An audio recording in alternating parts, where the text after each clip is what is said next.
We're talking today with Grace Lopez from Mi Familia Vota.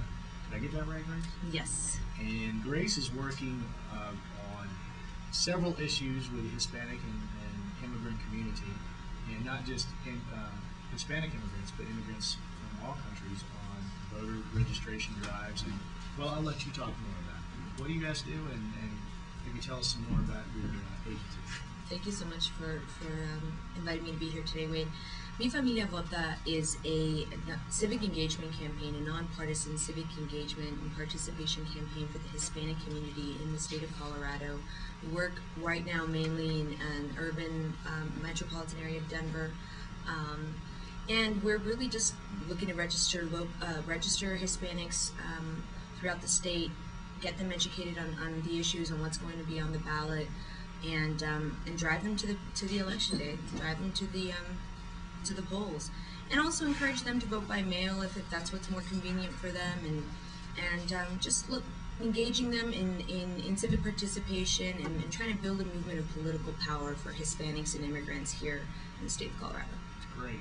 And we were talking about some of the issues that I guess maybe the backlash on the immigrant groups. Speaking of locally here in Colorado, we had Tom Tancredo running for president solely on the issue of immigration. And if you look back generationally in our country's history, every 1 to 2 generations there's a backlash against an immigrant community. Whether it was the Irish or the Italians or the Eastern Europeans, or even prior to that, the Chinese workers who were brought in the same source of the attraction for those workers were the same thing that they are today: jobs and businesses that wanted cheap labor, and nothing has changed. And so one of the things we need to do is figure out a way to have a sensible, comprehensive immigration reform program that is both humane and also works to get everybody on the same page as quickly as possible. What are some of the backlash that you hear out in the community, or some of the things that you try to educate the community on to talk about the positive impacts of the immigrant community? We touched on this earlier, but yeah. it's about the economy, stupid. I mean, that's what it comes down to. Immigrants put in millions of dollars into our economy, state economies, and they don't usually take that back out. I mean, Social Security is one of the best examples of that, but also consumption taxes and all of those things. They're putting money into the system, and they're not withdrawing it, and that's really, in a way, almost sustaining the economy in some states, I'm sure. Yeah, and as I mentioned before, about $8 to $10 billion a year goes into the Social Security fund that is from undocumented workers. So there's no way for that money to go back to the person who paid it in. So the government uses that money as a way to prop up Social Security and other areas of the economy. So that's one benefit. The other is, of course, workforce. You do have a greater workforce, and the question for most people, and this is what I always point to, people have heard me in the past rail against NAFTA, or there was one program that NAFTA wanted to enact to let truckers from Mexican trucking companies come to the United States. And my whole point of being against that is not because it is putting some American truckers out of work, but the main thing is the United States has had a history of being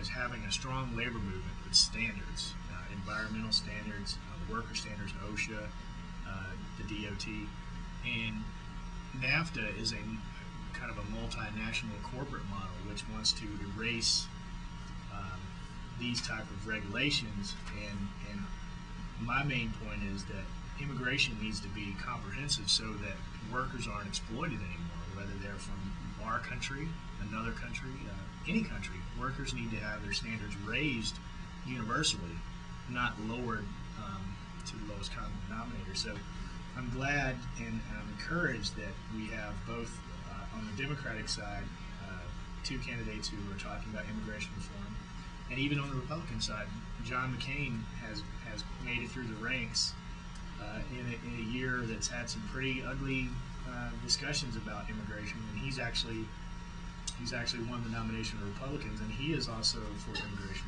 reform. So, it's good to hear that this group is working to galvanize the Hispanic community, provide opportunities for undocumented workers to be involved with the system, and hopefully get citizenship as soon as possible. What are some of the long-term goals as far as the movement? And tell us about your website. What you guys will be doing. Yeah, long term. 2008. Our goal is to get about 20,000 new or low propensity Hispanic voters out to vote in November, either through vote by mail or actually to the polls that day. And also to make sure that they have the election protections from the Help America Vote Act that are needed. And there's a debate still happening here in the state legislature about that, whether it's going to be paper ballots or not, and all of that craziness with trying to figure out the best way of conducting this 2008 general election. But beyond that, we're really, hoping to continue building a movement, working with more groups, hopefully going statewide as much as possible. We are statewide in a way through our citizenship work. We've been offering civic participation trainings to local groups around the state that are interested in getting their members more involved in civic participation and electoral work.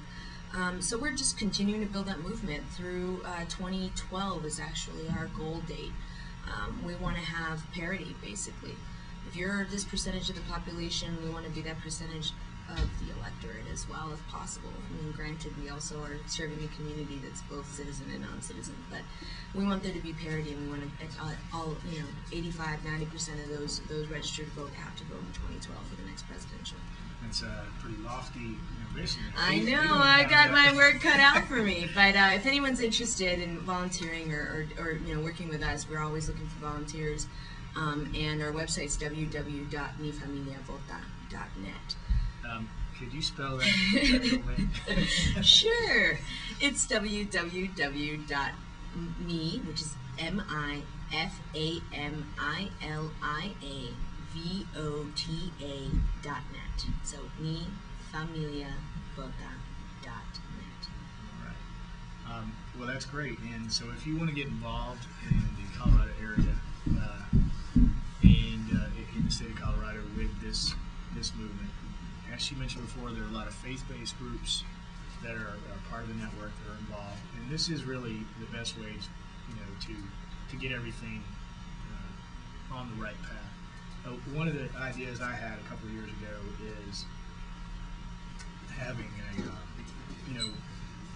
in relation to the Social Security tax, instead of having all these taxes that are going into unknown sources, have anyone, this first step in the immigration plans, have anyone that is undocumented go ahead and get registered, and they have if you're an undocumented worker, you have let's say a 30% tax rate, which is about the same as you pay as a citizen, except it goes into a special fund to pay for health care, things like basic insurance for cars, health insurance. Have that 30% go into a special pool specifically for workers who are guest workers. And that way you have a completely separate and self-funding source of revenue for those programs.